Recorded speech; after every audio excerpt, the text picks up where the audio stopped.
एक घर में 3 भाई और एक बहन थी। बड़ा और छोटा पढ़ने में बहुत तेज थे। उनके माँ बाप उन चारों से बहुत प्यार करते थे, मगर मझले बेटे से थोड़ा परेशान थे। बड़ा बेटा पढ़ लिख कर डॉक्टर बन गया, छोटा भी पढ़ लिख कर इंजीनियर बन गया, मगर मझला बिल्कुल आवारा और गवार बन के ही रह गया। सबकी शादी हो गई। बहन और मझले को छोड़कर दोनों भाइयों ने लव मैरिज की थी। बहन की शादी भी अच्छे घराने में हुई थी।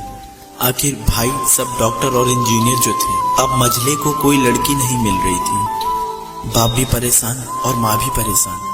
बहन जब भी मायके से आती तो सबसे पहले अपने बड़े और छोटे भैया से मिलती, मगर मझले से कभी नहीं मिला करती थी, क्योंकि ना तो वह कुछ दे सकता था और ना ही वह जल्दी घर पे मिलता था। पैसे पर वो दिहाड़ी पे मजदूरी करता था, पढ़ नहीं सका था ना, इसलिए नौकरी कौन देता। मझले की शादी किए बिना पिता गुजर गए।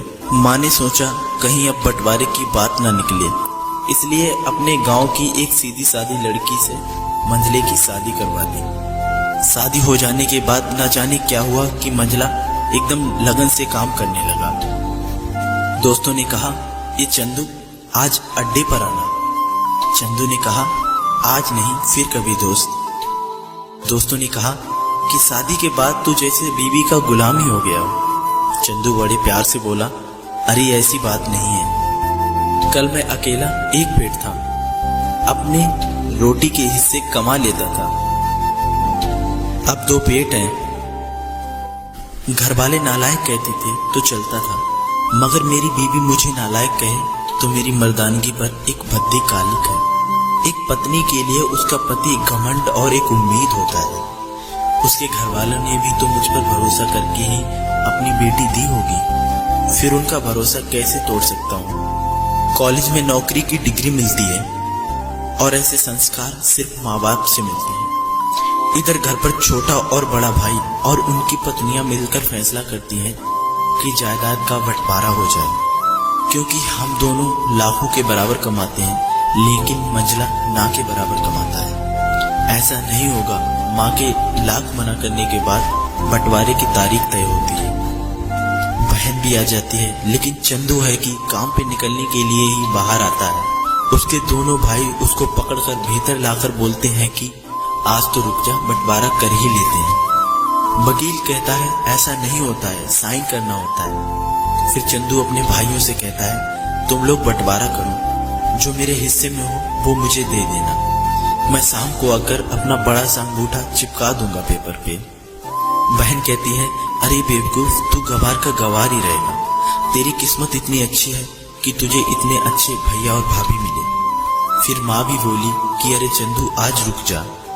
बंटवारे में 10 बीघा जमीन में दोनों भाई 5-5 बीघा जमीन रख लेते हैं और चंदू को पुश्तैनी घर दे देते हैं। फिर चंदू चिल्लाता है, अरे हमारी छुटकी का हिस्सा कौन सा है। फिर दोनों भाई हंसकर बोलते हैं, अरे मूर्ख, बंटवारा भाइयों में होता है, बहनों के हिस्सों में तो सिर्फ उनका मायका ही है।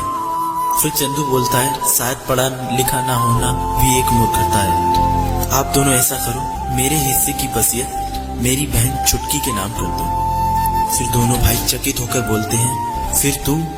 चंदू माँ की ओर देखकर मुस्कुराकर बोलता है, मेरे हिस्से में माँ है। फिर अपनी बीवी की ओर देखकर मुस्कुराकर बोलता है, क्या मैंने गलत कहा? उसकी पत्नी अपनी सास से लिपटकर कहती है, इससे बड़ी वसीयत क्या होगी मेरे लिए कि मुझे माँ जैसी सासू मिली और बाप जैसा ख्याल रखने वाला पति मिला। बस यही शब्द थे जो बंटवारे को सन्नाटे में बदल देते हैं। बहन दौड़कर रोकर अपने गंवार भैया के गले से लगती है और कहती है, मुझे माफ कर दे भैया, क्योंकि मैं समझ ना सकी आपको। चंदू अपनी बहन को बोलता है कि इस घर में तेरा भी उतना ही अधिकार है जितना हम सबका है। मैंने माँ का चुनाव इसलिए किया क्योंकि तुम सब मुझे याद आओ, क्योंकि ये सब वही कोक है जहाँ हम सब लोगों ने 9-9 महीने गुजारे हैं। माँ के साथ साथ तुम्हारी यादों को भी मैं रख रहा हूँ। दोनों भाई दौड़कर मझले से गले रखकर रोते रोते कहते हैं, आज तो सचमुच का बाबा लग रहा है। सबकी पलकों पे पानी ही पानी है। सब एक बार फिर से साथ साथ रहने लगते हैं। दोस्तों, जब लोग अनपढ़ थे तो परिवार एक हुआ करते थे।